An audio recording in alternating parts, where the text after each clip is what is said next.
Welcome to the Rotary Club Milwaukee. I am Club President Darren Miller, President and owner of Jam Construction. As we gather virtually today, our 17th virtual meeting in our 108-year history, will continue our tradition of reciting the Pledge of Allegiance. I pledge allegiance to the flag of the United States of America and to the republic for which it stands, one nation, under God, indivisible, with liberty and justice for all. And now, Patrick Fennelly, Senior Vice President and Portfolio Management Director with Morgan Stanley Wealth Management, will give our invocation. Thank you, President Darren, and good afternoon, everyone. In light of Congressman John Lewis's recent passing, I'd like to, for our invocation, share a quote from his memoir for reflection today. Freedom is not a state, it is an act. It is not some enchanted garden perched high on a distant plateau where we can finally sit down and rest.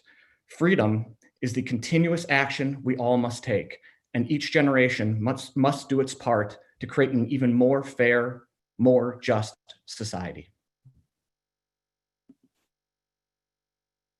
Thank you, Patrick. Before we start the program today, we will kick off with a bit of club business. 2 weeks ago, we sent Rotarians a second survey to gauge the club's interest in returning to in-person events and meetings. As we mentioned then, we'll plan to send this survey bi-weekly to monitor the club's comfort level with returning to in-person events. Look for another one of those surveys later today. I'll thank you again to the 150 plus members who responded to the last survey. 33% of respondents said that they would gather at an outside event. Another 33% said that they would gather at an event indoors at Memorial Hall, but that was down 42% from the survey 2 weeks earlier. Of that third, 90% of those responded said they'd be willing to sit at a table with 4 people.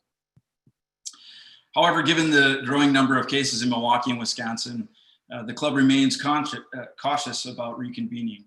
We are monitoring the situation closely, and we certainly value your input, so look for that survey. Next, the Beer Connector Group will meet this Thursday at Third Space Brewing at 5:30 p.m. for some socially distanced camaraderie. Check out the Facebook group or contact Scott Glidden with any questions. Third Space is a great venue. Look forward to seeing you all there. Again, another thank you to Rotarian Lilith Fowler, Executive Director of the Harbor District, for the update she gave last week about the district and their work. The program is now live on our YouTube channel. This Thursday, we will welcome John Johnson, a research fellow at Marquette University, to discuss the decline in owner-occupied homes in Milwaukee. Be sure to join us at noon live on Zoom. If you can't check it out then, look for it to be posted live later Thursday afternoon on our YouTube channel. After our program ends today, please stick around on Zoom if you'd like to continue our conversation. When I end the formal program, Michelle will change the format of the meeting and we can begin to chat face-to-face.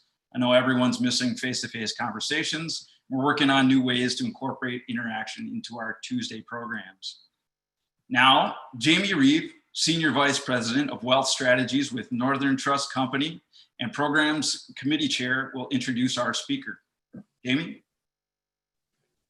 Thank you, President Darren, and good afternoon, my fellow Rotarians. I hope each of you is safe and well and that you're able to get outdoors and enjoy some of what Mother Nature has cooked up for us here today in Milwaukee. Today, I'm thrilled to introduce and welcome Dr. Noah Williams to the Rotary Club of Milwaukee. Dr. Williams is the founding director of the Center of Research on Wisconsin's Economy, or CRIL for short, at UW Madison, where he's been on the faculty since 2008. He's a native of Menominee, Wisconsin, and attended the University of Chicago, where he earned both his bachelor's and his PhD. And prior to joining UW, he was previously on the faculty at Princeton. His research focuses on macroeconomics, and particularly the monetary policy, social insurance programs, and financial markets. He's published widely and has even co-authored several papers with Nobel Prize recipients Lars Peter Hansen and Thomas Sargent. In addition to his research writing and professing, Dr. Williams is also a consultant to the Federal Reserve Bank of Chicago, and he serves as a member of the Economic Advisors Roundtable organized by the WMC and the WEDC here in Wisconsin. And his research on state economies, which underlies the work of Crow, has been supported by a grant from the National Science Foundation. Dr. Williams, welcome to the Rotary Club of Milwaukee. We look forward to your insights and perspectives, followed by what I know will be a robust Q&A session. Thank you. Okay, great. Yeah, happy to join you all and happy to be here. So what I'm going to do first is give a broad overview of some of the work that we've been doing here at Crow, again, which is headquartered at in the economics department at UW Madison.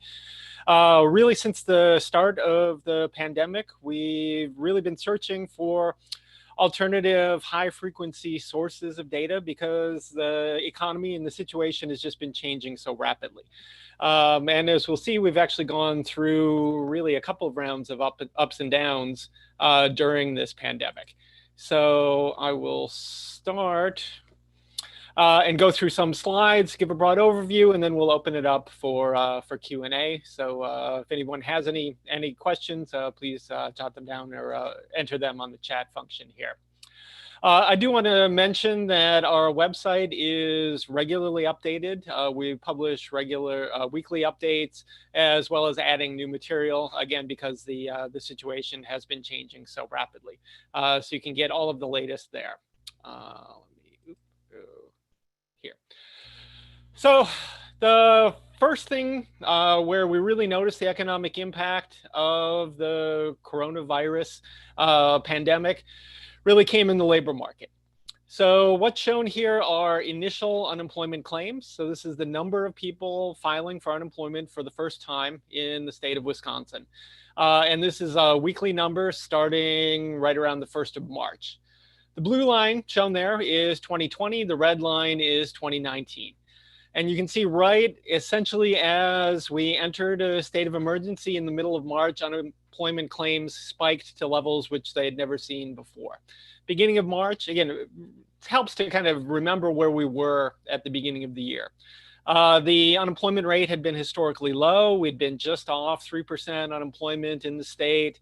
The number one complaint from businesses around the state was difficulty in finding available workers to fill open jobs. We went from that very tight labor market to, as the virus took hold, and then as we went into the safer at home order, went into lockdown, unemployment just spiked. So you can see we went from having, there's always turnover in the labor market. So in 2019, we were averaging about 5,000 people per week filing for unemployment for the first time. By the end of March, we were at 110,000 people in 1 week. So within the span of 2 weeks, the total number of people unemployed had more than doubled.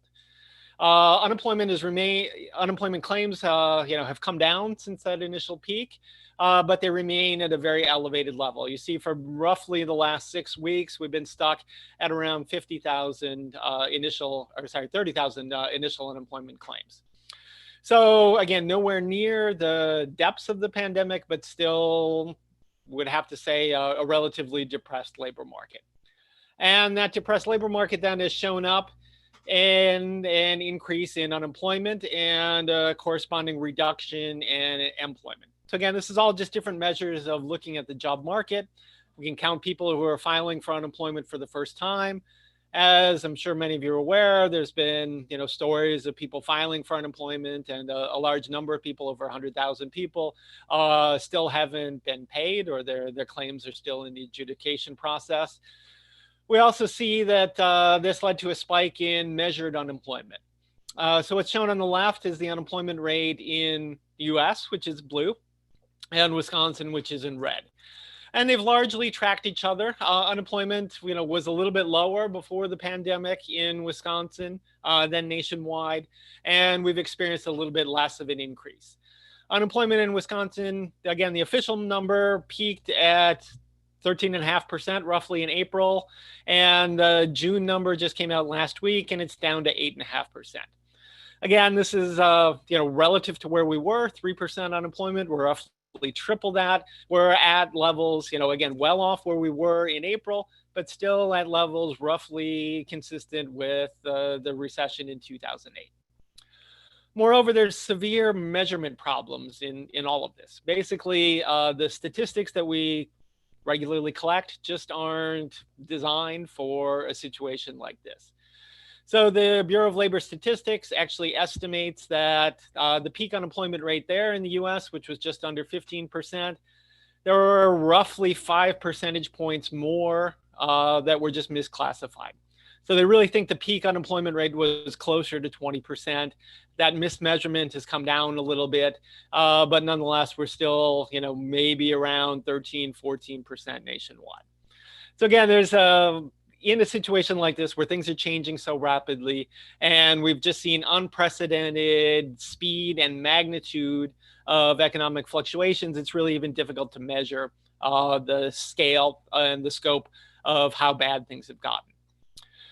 Nonetheless, we are well off the lows. Unemployment has come down substantially, and again, this is backward looking. The June unemployment rate really measures on the labor market about a month ago, and things I think have generally continued to improve with a little bit of softening over the last couple of weeks.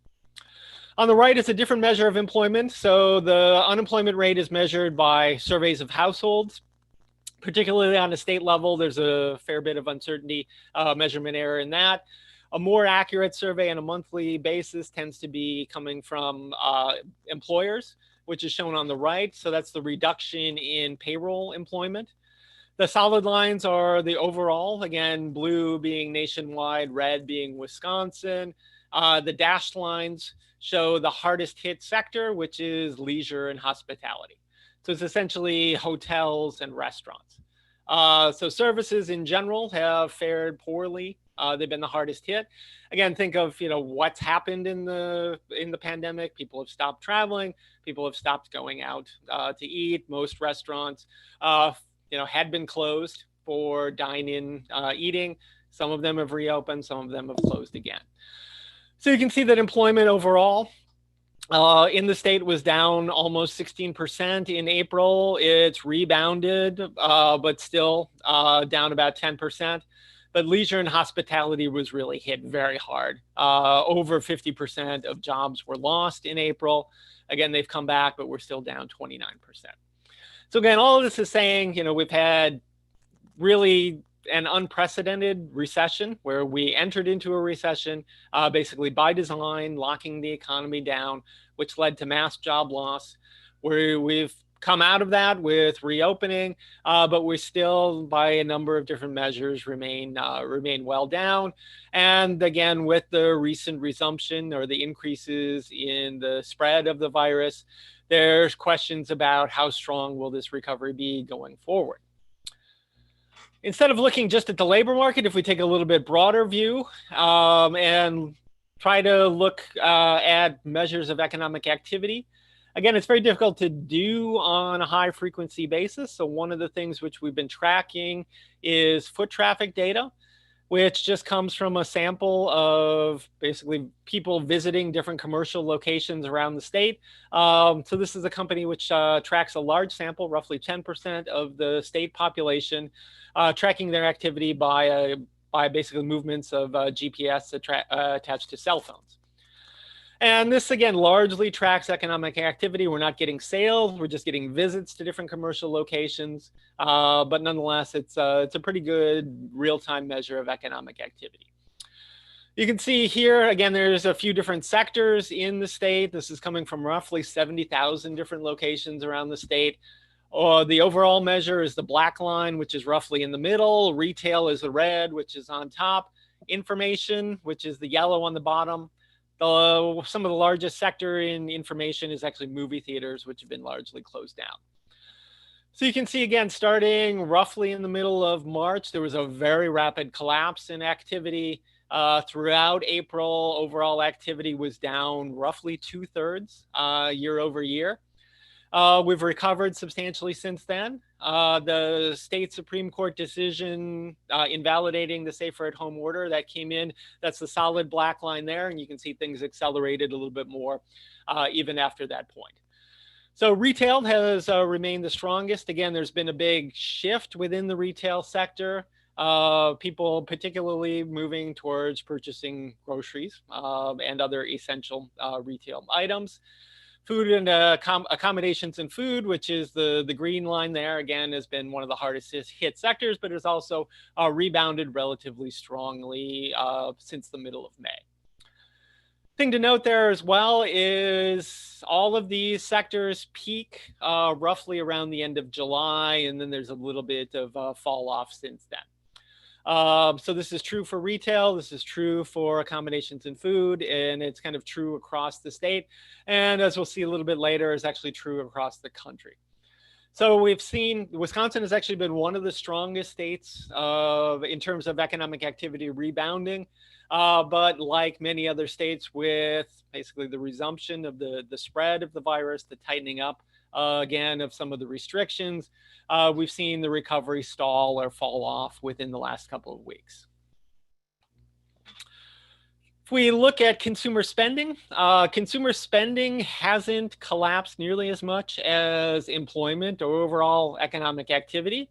There was a very sharp reduction. So what's shown here are two lines. This is the Wisconsin and then all other states. And this is year over year changes in consumer spending.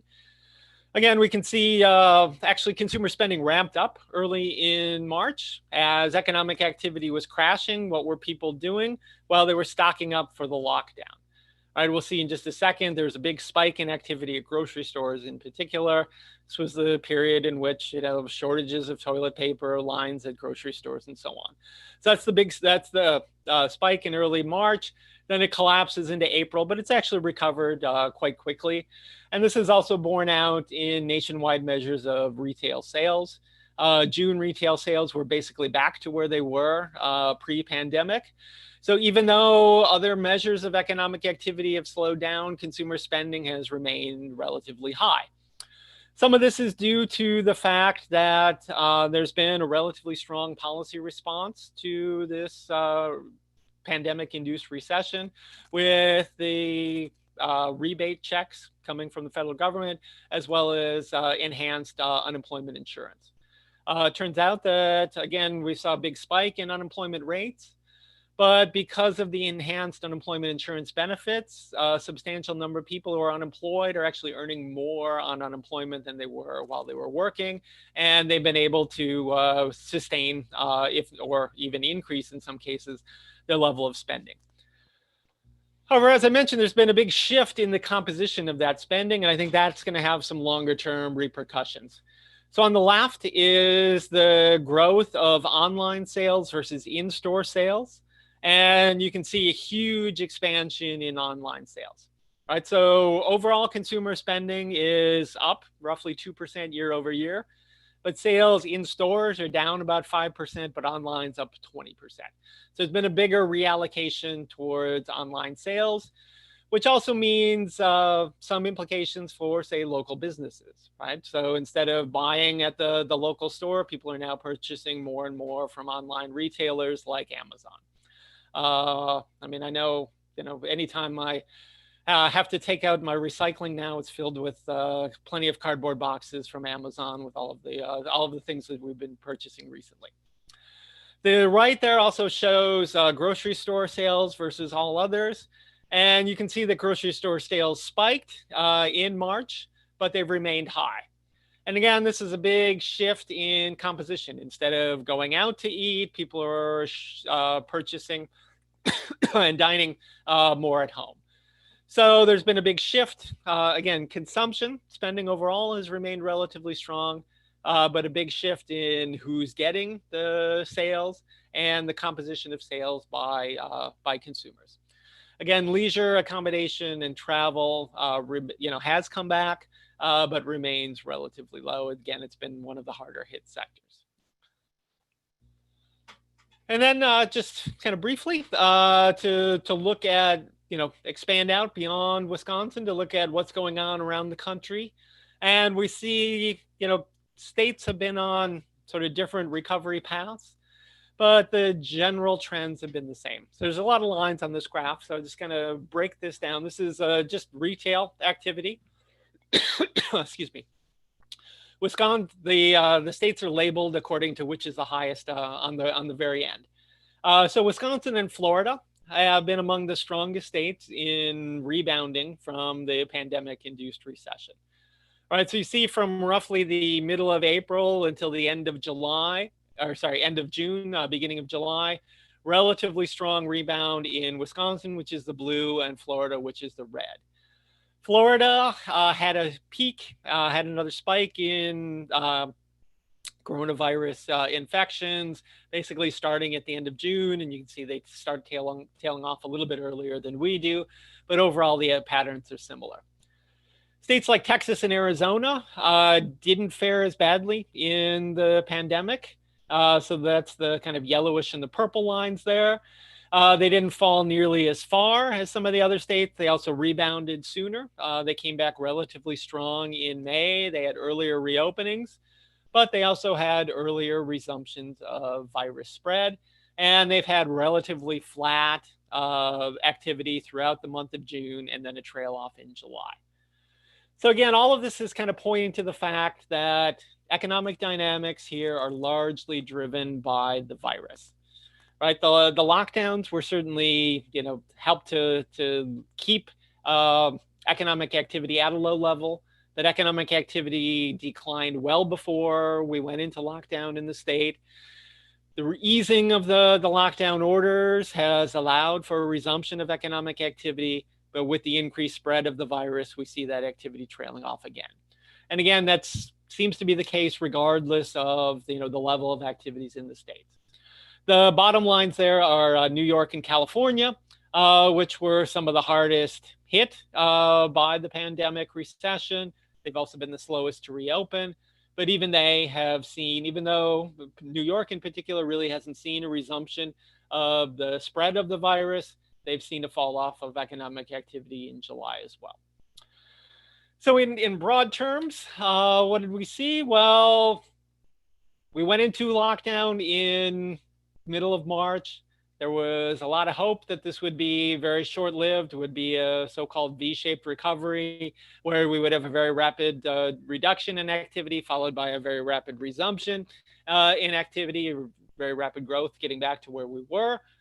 That's been the case in some measures. Consumption and sales seem to be, have recovered relatively quickly.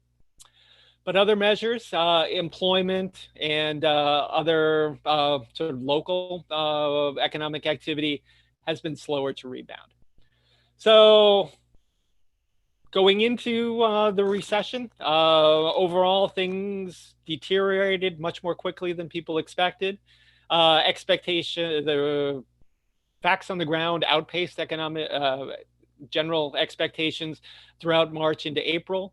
I think we're looking at, roughly declines in GDP on the order of 35%, perhaps, for the second quarter.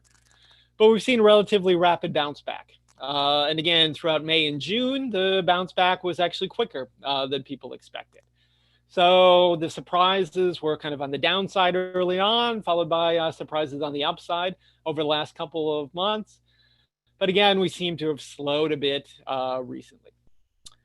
So that's, again, kind of a broad overview, focused on the state, but also taking into account a little bit of a broader picture of what's going on nationwide. Again, Wisconsin hasn't really been, there's nothing sort of unique about Wisconsin. We followed a lot of the general trends. Again, we have seen relatively rapid bounce back, but slowing activity recently. So that's kind of, again, the broad overview, and I'm happy to delve into any more details or take any questions people would have. Well, thank you, Professor Williams. That was a very helpful overview. I'm going to keep my eye on the chat here, so I encourage any of the people who are listening to submit some questions. Have you looked at all as to what was the Sweden model, how Sweden really held back from putting the brakes on the economy, and how that's impacted both their economic growth and their coronavirus increase over time? Yeah, they actually, Sweden didn't fare that much better throughout the pandemic than their neighboring states. The virus spread was actually perhaps somewhat more severe in Sweden than in Norway and Denmark. I think there's a little bit of uncertainty as to the severity, whether hospitalizations and deaths were affected as strongly or just the virus spread. But nonetheless, at least early on, they followed much the same trends as their neighbors. So even though they had a little bit less of, had fewer restrictions, nonetheless, they still experienced a fall off in employment and overall economic activity. Looking regionally within the US, I mean, one state, for instance, like South Dakota, actually didn't ever lock down their economy. At least through June, they had relatively low virus spread as well. And they didn't experience anything like the severe declines in employment. So there is some, so I'm not, again, both the restrictions and the virus spread itself both played a role. I think certainly people like to, or there was perhaps sometimes claims that the government restrictions played a stronger role than I think they did. Which is to say, again, we look at economic activity started falling early in March, well before any restrictions were in place. What the lockdown essentially did was to keep us at a very low level. Good, thank you. From Tom Gale here, Professor Williams, we've all just lived through the downturns and the upswing. What we're interested in is projected recovery on a timeline in the fourth quarter and beyond. What thoughts do you have about what we might expect, in going forward in 2020 and into 2021, recognizing that a lot of things are up for grabs, aren't they, with the virus? Yeah. So I think what we've seen, again, kind of stepping back, there was a lot of hope early on that the layoffs and the increases in unemployment, which we saw, would all be, or a large share of them would be temporary.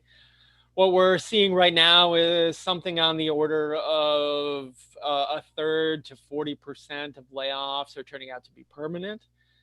So that means, again, we've had kind of a relatively rapid bounce back due to reopening.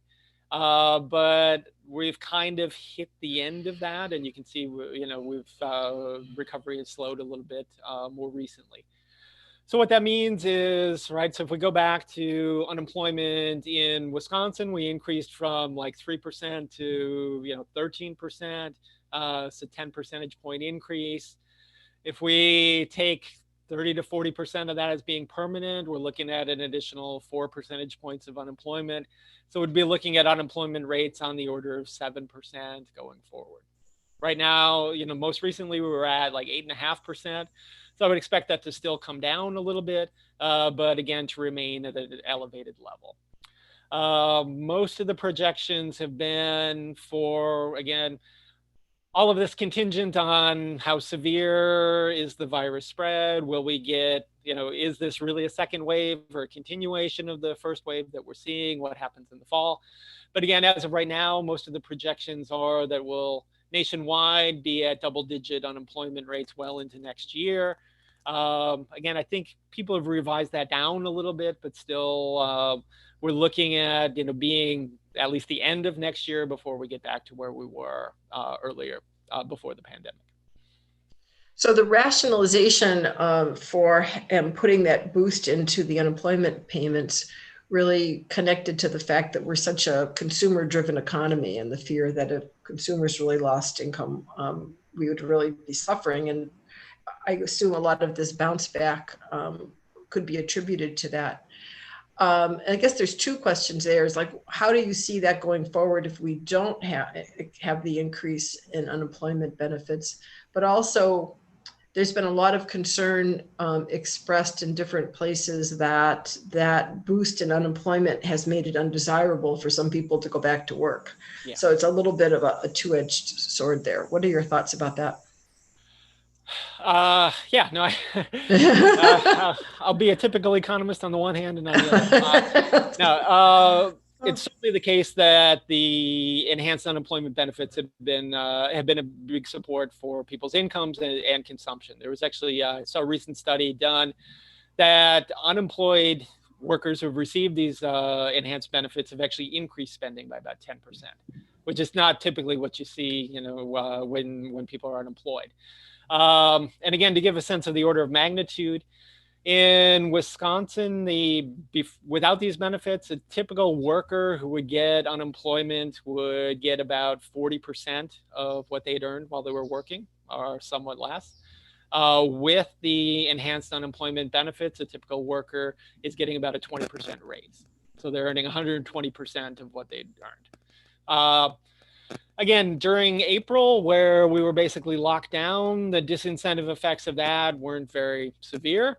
As we've rebounded, as the people reopening and rehiring, that did, I think, put a damper on the ability of firms to recall workers. So I think going forward, I would expect. Again, this is something which is, they're debating right now in Congress and in particular in the Senate. I would expect some continuation of unemployment insurance benefits, but not the full $600. And there's been talk about tying it to basically getting like a reemployment bonus or giving other incentives for people to return to work. Again, some of this has been in June. I think the prospects of that were a little bit stronger. As the reopening has kind of slowed, maybe that gives a little bit more incentive for providing stronger benefits. Okay, thank you for that. And our invocator, Patrick Fennelly, asks, with government transfer payments representing 25% of all personal income, how worried are you about future inflation? So I would say I'm not worried in the short term. At some point, something which is unsustainable, like the deficits which we're running, has to stop, right? Fundamental law, if something can't go on forever, it will stop. So what that means is there doesn't seem to be a lot of incentive to cut back on spending. So if we're looking at how are we going to, close the budget deficit or pay off some of the debt, the easier way in some ways is to allow inflation to resume. Excuse me, to inflate away the value of the debt. But they're really, over the last 7 years, the problem has been that the Fed's been undershooting inflation rather than overshooting inflation. Excuse me. So one of the issues really is the US isn't in good fiscal shape, but we look around the world and everybody else is in worse shape than we are. So investors around the world are still willing to purchase US government securities with a relatively low risk premium. They're essentially viewed as riskless. As the debt expands, we would expect the premium to increase, and therefore borrowing costs to increase, and that would perhaps then put more pressure. But we don't seem to be anywhere near that yet. There seems to be, yields are still at historically low levels. We had mortgage rates at the lowest levels ever recently. So I think at least for the next, 3 to 5 years, I'm not really seeing a whole lot of inflation on the horizon. Okay. And circling back to the end of the first stimulus package, we had another question here is, if we don't have another package, which industries would you expect to be impacted? Conversely, if there is a stimulus, where do you see the impact going? But I guess I'll ask the second question later, so I'll let you answer that one first. I hold myself back here. So I'm going to sort of tie this back what's unique about Wisconsin relative to other states is we're relatively heavily manufacturing oriented, and manufacturing has remained relatively strong throughout the pandemic.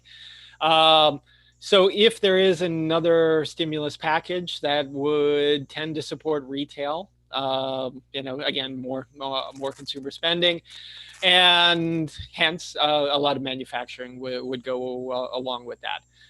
So kind of the supplies of goods. I think as long as the virus remains, prevalent and a threat, I think leisure accommodations, hotels, and restaurants are still going to continue to struggle. So we'd see it mostly coming in manufacturing and sort of goods production and goods consumption. And yeah, I mean, I guess the flip side, if we don't get an additional stimulus, those would be the ones that same industries that would suffer. Do you have any models that show like how much of the reduction in leisure might be permanent, like that people's behaviors have actually changed, that they may not go out to eat as often as they did 2 years ago or 6 months ago? So only to the extent that, like we've looked at reopenings of businesses, particularly then across industries, and it looks like about 30% roughly of the food and beverage businesses which were closed during the pandemic are not reopening. So meaning overall, looking at small businesses, reopenings are down about 10%, meaning of all the businesses which closed, roughly 10% of them haven't reopened. But that tends to be, that's heavily concentrated in the food and beverage industry. So that seems to be, again, kind of the relatively persistent part of this. We're looking at, and again, just anecdotally in the paper, I've frequently seeing, temporary layoffs turning into permanent layoffs, restaurants which were closed just not being able to reopen. And again, a lot of that, with the social distancing and the public health orders which are in place with lower capacity, they're just not able to make it. So I think that underlying shift has been big. I also think the shift towards online sales has also been something which will persist. So that will affect local retail as well. Okay, on a national level here, or even international, the stock market is up again today. If GDP is expected to be down 20 to 30%, why might the Dow seemingly be oblivious to that? Yeah. So of course the caveat here is if I understood the stock market, I would my time is valuable. I wouldn't be explaining it to you all. No, there's a couple of things to think about with the relationship between the stock market and the real economy. First off, the 25 to 30% I was talking about was second quarter. So we're out of second quarter into third quarter. So we'll get the second quarter number a little bit later, but that'll be backward looking. So the stock market's forward looking, and the stock market is expecting or has been expecting a relatively rapid rebound. And again, that's what we've seen in some of the broader measures of sales and consumption. There's two other aspects which I think are important in thinking about the stock market. One is discount rates. So as we've entered into the pandemic, interest rates have dropped and they've remained low. That means anytime you're valuing, say, a company or an expected cash flow payment, that interest rate falls, that's going to increase the value of that. Correspondingly, with bonds yielding such low interest, people are looking sort of the so-called reach for yield. People are moving more towards risky securities. So low interest rate environments tend to favor stocks. It's just another way of saying that. And then finally, there's also been an issue of concentration. A lot of the stock market indices, which we see, the Dow and the S&P, tend to be driven more and more by a relatively small number of very large companies. Think of Apple, Google, Facebook, and so Amazon, and so on. these tend to be the tech-heavy companies, which have done better in this pandemic than many others. So I think, again, there's a number of features, but I think all of those point towards somewhat of a disconnect between at least the current real economic activity and the stock market. Okay, and do you have any thoughts about what we could possibly do with the airlines?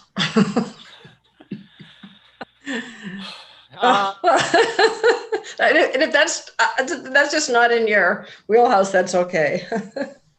Yeah, I don't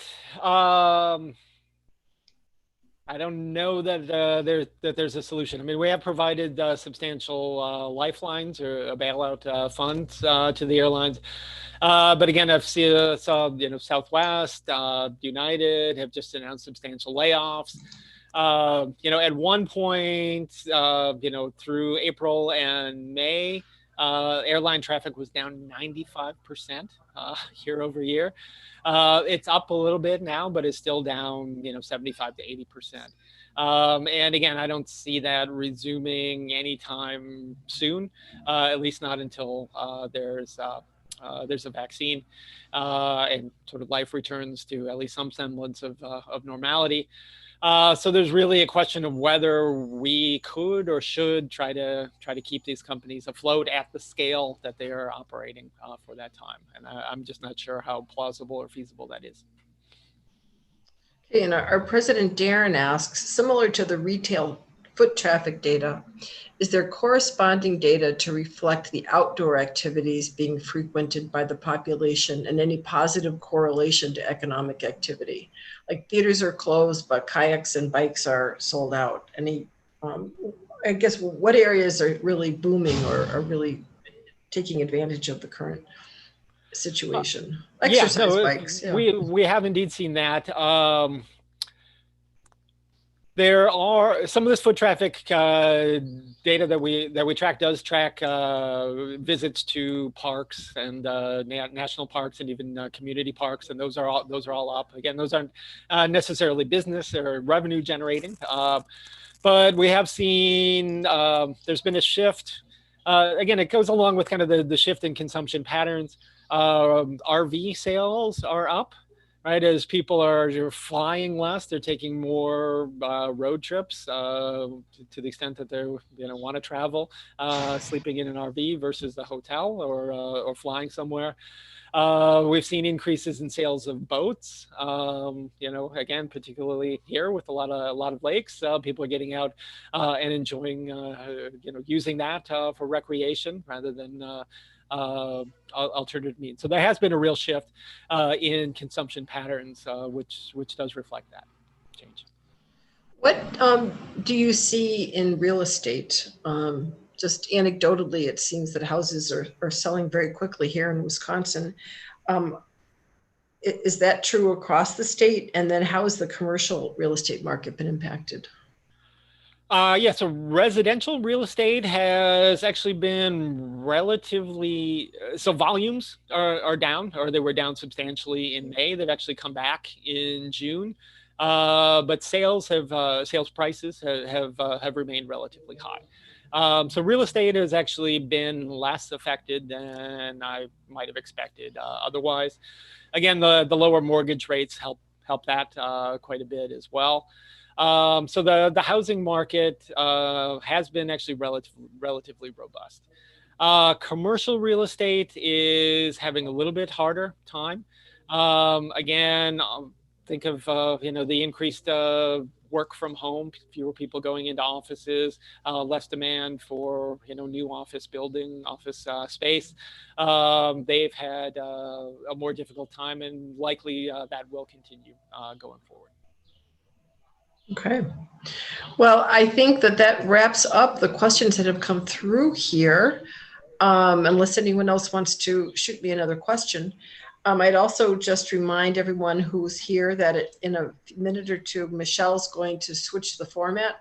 So we'll all be able to see one another. And Professor Williams has volunteered to stay on for a bit and see if we want to carry this conversation on a little bit longer amongst ourselves. So thank you to all for being with us today. Thank you, Professor Williams, for really taking the time and giving us a very good overview of what's been going on.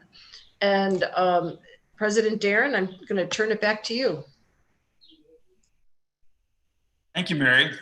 And thank you, Professor Williams, for being here today. Truly insightful. And I'm sure the conversation after the meeting will continue to be so. Again, a few announcements before we adjourn. As Mary said, hope you can all stick around after the presentation. Michelle will change the format of this presentation, so we'll all be able to have a conversation live. I know people are anxious for that. Our club members know that for years, we have made a donation to the polio eradication initiative in honor of our speakers. Over the past decade, our club and club members have donated more than $175,000 to that cause.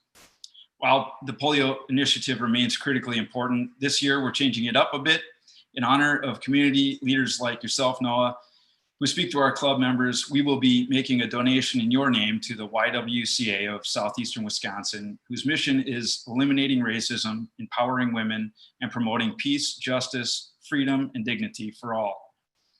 Another reminder that the Beer Connector Group is planning to meet at Third Space Brewing this Thursday evening, socially distanced. So contact Scott Glidden for more information. Look forward to seeing you all there.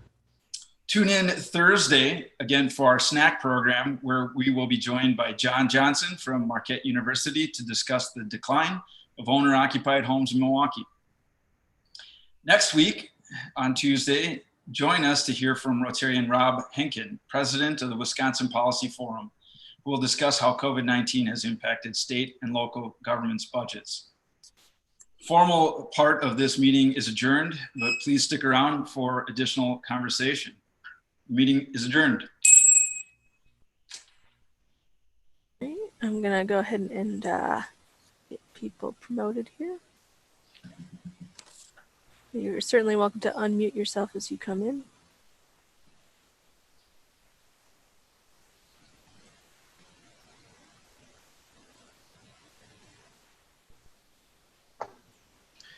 Well, people just, oh, there we go. There's Beth.